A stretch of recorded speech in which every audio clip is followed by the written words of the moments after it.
আপনি এটাই কখনো খেয়াল করে দেখেছেন যে কেন একটা পেন ড্রাইভের ওয়ারেন্টি শুধুমাত্র 5 বছরের জন্য দেওয়া হয় আর একটা এসডি কার্ডের সেক্ষেত্রে 10 বছরের ওয়ারেন্টি দেওয়া হয়, এবং কেনই বা একটা পেন ড্রাইভ বেশি হিট হয় একটা এসডি কার্ডের থেকে? এর হিট হওয়ার পিছনে আসল বৈজ্ঞানিক ব্যাখ্যাটাই বাকি, এবং কিভাবে আপনি আপনার পেন ড্রাইভের হিট হওয়ার কিছুটা পরিমাণ কমাতে পারেন। তো এই সমস্ত বিষয় নিয়ে আজকে আমাদের ভিডিও আলোচনা থাকবে। তো নমস্কার বন্ধুরা, আপনারা দেখছেন জ্ঞান টেক্সি চ্যানেল। তো চলুন আমরা সরাসরি ভিডিওতে যাই।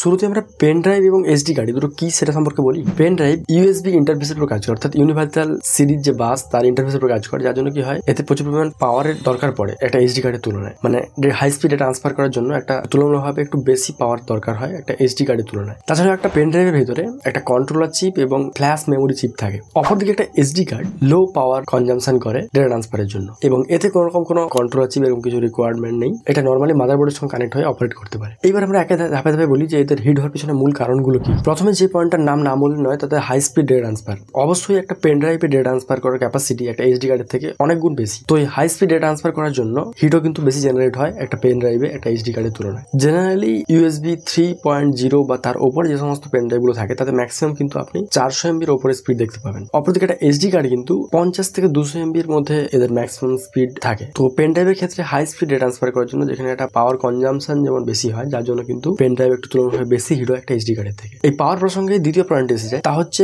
পেন ড্রাইভের ক্ষেত্রে এটা ডেটা ট্রান্সফার করার জন্য একটা পাওয়ার লাগে, একটা 5 ভোল্টের সাপ্লাই ব্যবহার করে ডেটা ট্রান্সফার করার জন্য, যার জন্য কি হয় এর হিটটা তুলনামূলকভাবে বেশি হয় একটা এসডি কার্ডের ক্ষেত্রে। কারণ এসডি কার্ড এরকম কোনো পাওয়ার লাগে না, এটা সরাসরি আপনার মাদারবোর্ডের সঙ্গে যুক্ত থাকে, যার দরুন কি হয় পাওয়ার কনজাম্পশন কম হওয়ার জন্য এসডি কার্ড তুলনামূলকভাবে কম হিট হয় একটা পেন ড্রাইভের থেকে। তাছাড়া একটা পেন ড্রাইভ হিট হওয়ার পিছনে একটা মূল কারণ হচ্ছে এর ডিজাইন।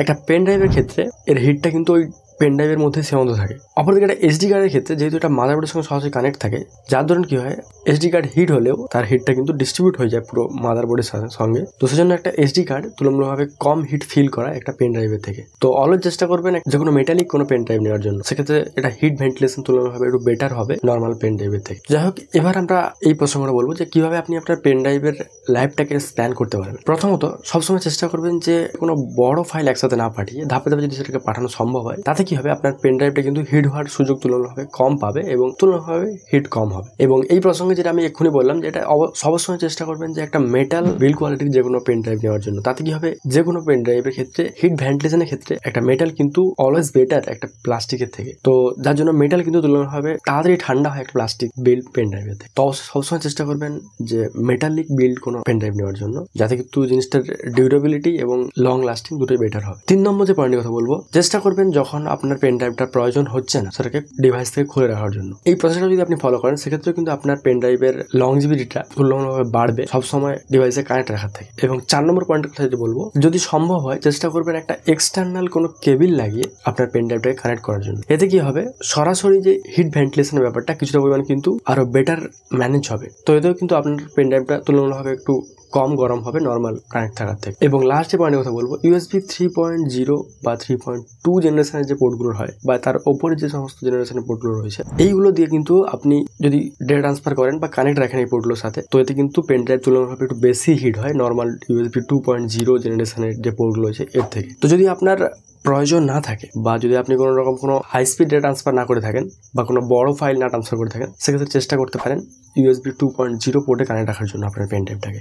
এতে কিন্তু পেন ড্রাইভটা হিট তুলনামূলকভাবে একটু কম হবে এবং অবশ্যই আপনার পেন ড্রাইভটা আর একটু লং লাস্টিং করবে। তো এবার সেই প্রসঙ্গটা যে একটা পেন ড্রাইভের ক্ষেত্রে কেন কোম্পানি মাত্র 5 বছরের ওয়ারেন্টি দেয়, 10 বছর নয়। আশা করি আপনি কিছুটা হলেও আন্দাজ করতে পেরেছেন যে কেন কোম্পানি একটা পেন ড্রাইভের ক্ষেত্রে শুধুমাত্র 5 বছরের ওয়ারেন্টি দেয়, এসডি কার্ডে 10 বছর। তার কারণ হচ্ছে এটাই যে অতিরিক্ত হিট হয় একটা পেন ড্রাইভ। কারণ কোম্পানি নিজেও জানে যে সেক্ষেত্রে পেন ড্রাইভ কিন্তু হিট হওয়ার দরুন যে কোনো ইলেকট্রনিক্স ডিভাইসের কিন্তু হিট একটা বিশাল বড় শত্রু। তো যদি কোনো প্রোডাক্ট খুব বেশি হিট হয়, সেক্ষেত্রে কিন্তু তার লংজিভিটি এবং লাইফ সার্কেলের উপর একটা প্রভাব পড়ে। তো অবশ্যই এটা ঠিক যে একটা এসডি কার্ড কিন্তু অনেক দীর্ঘ সময় অবধি চলে একটা পেন ড্রাইভের থেকে। এই জন্যই কিন্তু কোম্পানি শুধুমাত্র পেন ড্রাইভে 5 বছরের ওয়ারেন্টি দেয়, এসডি কার্ডে 10 বছরে। তো আপনি জানতে পারলেন যে একটা এসডি কার্ডের থেকে কেন একটা পেন ড্রাইভ অতিরিক্ত বেশি হিট হয় এবং তো কিভাবে আপনি আপনার পেন ড্রাইভটাকে অতিরিক্ত হিট হওয়ার হাত থেকে বাঁচাতে পারেন। তো কেমন লাগলো আজকে আমাদের এই ভিডিও অবশ্যই কমেন্ট করে জানান। তো যদি এই ভিডিওটা আপনার ইনফরমেটিভ বলে মনে হয়, অবশ্যই এই ভিডিওতে একটা লাইক করবেন এবং চ্যানেল নতুন দর্শক হলে অবশ্যই সাবস্ক্রাইব করবেন এই ধরনের ভিডিওটা ভবিষ্যতে দেখার জন্য। তো আজকের মতো এই অবধি, আপনার সঙ্গে দেখা হচ্ছে পরের কোনো ভিডিওতে। ততদিন অবধি সুস্থ থাকবেন, ভালো থাকবেন, দেখা হচ্ছে পরের ভিডিও।